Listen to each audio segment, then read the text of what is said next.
puis un jour, suite à ma formation de comptable assistante, en fait, j'ai fait un stage dans une petite épicerie. Je m'entendais très très bien avec la dame. Et en fait, elle m'a dit, voilà, j'ai un projet associatif, il y a une réunion qui est proposée par la Sosphère. À l'époque, c'était pas encore la Sosphère, mais voilà, c'était Sierra. Et je me suis rendue. En fait, donc cette réunion était fort intéressante. Et je me suis rendue à l'évidence, la proposition du CFJA, c'était vraiment la formation que je devais intégrer parce que leur programme correspondait à toutes mes attentes. Que la formation m'a apporté beaucoup, tout le questionnement, toutes les questions, les quelques questions que je vous ai fait entrevoir, ça a été une réponse, ça a été un accompagnement solide, vraiment très solide.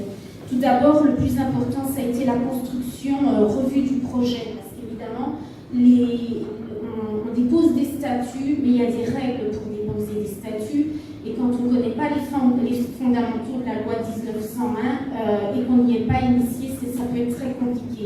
Donc pour moi, la base de tout, et avant tout, c'était de connaître les fondamentaux de la loi 1901.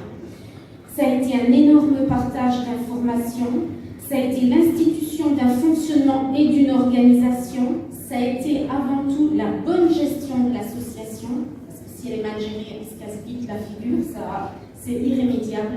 Et puis ça a été la réflexion, très influent la réflexion, d'autant plus quand il s'agit d'un projet innovant.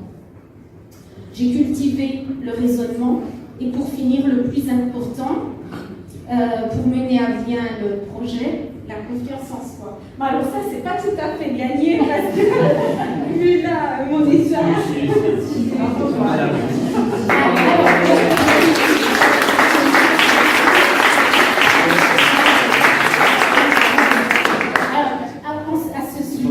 Par rapport à ce sujet, confiance en soi, j'ai pas été épargnée du tout pendant toute cette formation. CFJA, ça a été terrible pour moi. Alors je cite personne, je sais que la personne en question se reconnaît bien, donc mais j'avoue que ce fut un mal pour un bien.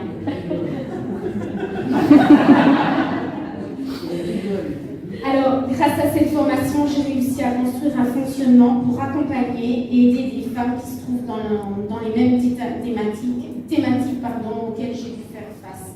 Sachant que cet accompagnement était vraiment important, que j'ai pris conscience que je pouvais mettre à profit tout mon vécu pour partager et amener des femmes à évoluer sur de l'insertion sociale, de la professionnalisation, de la reconversion professionnelle. Quand on est reconnaissance TH, qu'on a 50 ans et qu'on a un handicap suite à une maladie ou un accident, on a l'impression que la vie s'arrête. Or, c'est pas du tout ça. On se bat pour avancer et on ne sait pas toujours à qui s'adresser. Alors on s'enferme chez soi et puis on ne vit plus.